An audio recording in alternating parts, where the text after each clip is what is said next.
And then when I finally went to school and was surrounded with, you know, like having to socialize with others, and even just like when you're younger, you speak what your parents speak, you know? So even just, I remember being like, oh, can you open the boot of your car? And people like laughing, I got you know? that too. Yeah. And then you like autocorrect. Yes. Like, and I remember being like, again, trunk.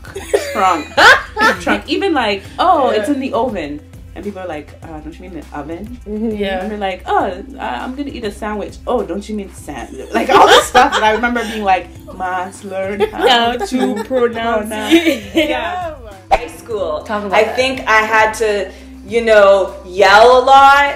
I think people expected, like, okay, if you're black, you gotta talk real loud, you gotta laugh really loud, you gotta wear baby fat, you gotta have like hoop earrings and FUBU and all that kind of stuff. You definitely gotta know how to like dance. I got that one. That's the only credit, like black credit I could get in high school. Was like, well, she danced, so we can't hit her on like too much. But yeah, there was like this weird like uniform that you had to like kind of prescribe to, because if you didn't, then you weren't like, you weren't black. Yeah. You know what I mean? Yeah. By the time I got to grade 6 and 8, I've had many times where teachers were like, I still remember the teacher who was like, we're gonna be reading To Kill a Mockingbird. Are you okay with that? And I was just like, all eyes on that I you, have like, this power to be like, no classics will be read. Honestly, be like, and if I'm striking things down, no Shakespeare. You know, like I was just like, I could the do world is anything. mine. Yeah, the world is mine.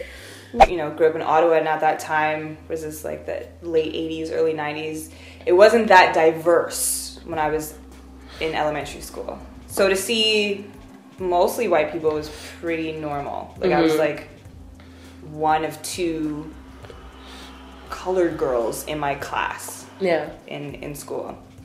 And you know, I had all the crush on the boys with the mushroom cuts and the blue eyes and the freckles. Yeah. You know what I mean? Yeah, I was down with that. But it probably wasn't, I mean, high school is a whole nother experience too, because like, you know, you think you're like you're like down with the people. Who's the people? The like, it's weird saying the people, because when I think down with the people, I think like the people, but I'm actually talking about like the cool kids. I'm saying like the mainstream, which are like the predominantly like white people. Yeah. But then I was kind of like excluded from like the black group. Or like the black girls. Like I wasn't like black enough. Yes. You know? But then I still wasn't like completely cool with the main, you know, the cool white people too, to an extent. Like I was still different. Like I couldn't, you know, I had one friend of mine being like, why doesn't your hair, like why don't you cut your bangs like, you know, Amanda? I was like, well, because my hair doesn't go like that. Like, you know what I mean? Yeah. And I'm like trying to like flat iron my hair so it like blows. I can get the bangs with the fringe going on, but then it's hot and it gets a little wet and it rains and it just all becomes a little fro like, and you know? Yeah. So like, well, I'm not that either.